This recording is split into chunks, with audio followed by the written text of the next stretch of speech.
Bonjour à tous et bienvenue dans cette partie portant sur les classes de mots simplifiées. En fait, je vais commencer avec vous par une introduction aux classes de mots. Je veux bien m'assurer que vous savez c'est quoi une classe de mots et puis à quoi ça sert.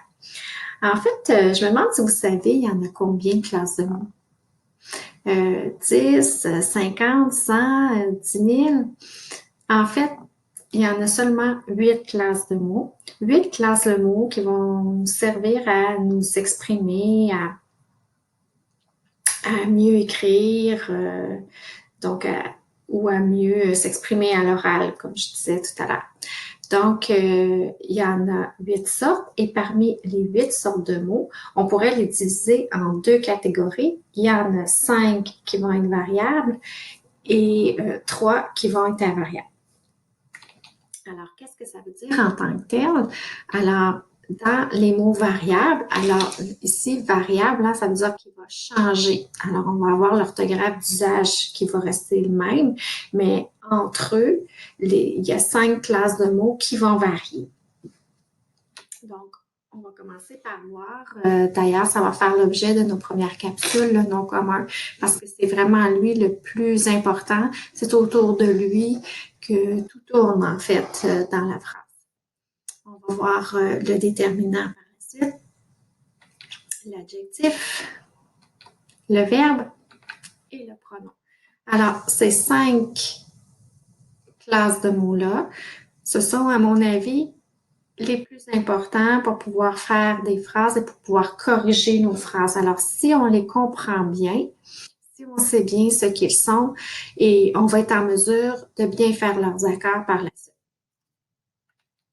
Il y a l'autre catégorie, parmi les 8, il en reste 3 qui sont invariables. Invariables parce qu'ils ne changent pas.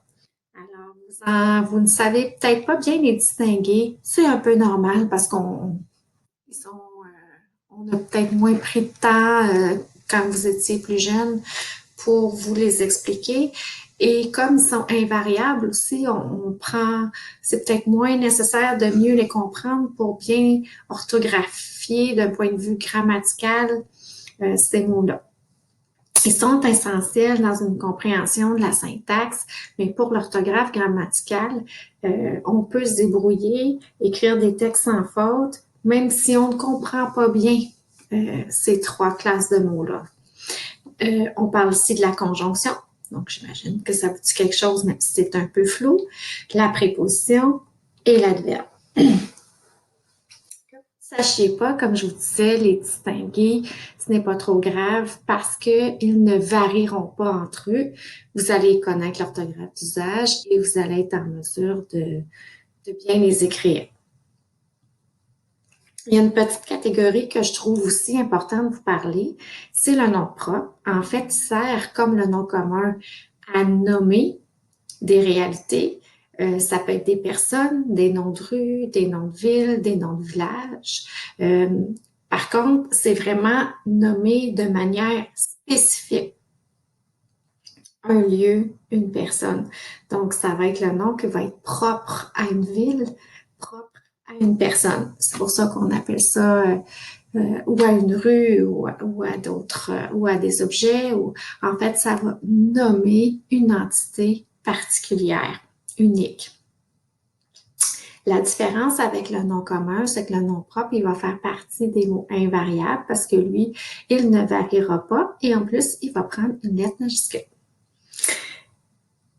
Donc, voilà, c'est ce que je voulais vous dire. En fait, je voulais que vous preniez connaissance vraiment de ces 8 classes de mots-là. Et notre prochaine capsule va vous amener à comprendre ce qu'est un nom commun, qu'est-ce qu'il fait dans la phrase, et en voyant ce qu'il fait, on va être en mesure de voir aussi le regard. Alors voilà, j'ai hâte de vous voir dans la prochaine capsule. À la prochaine!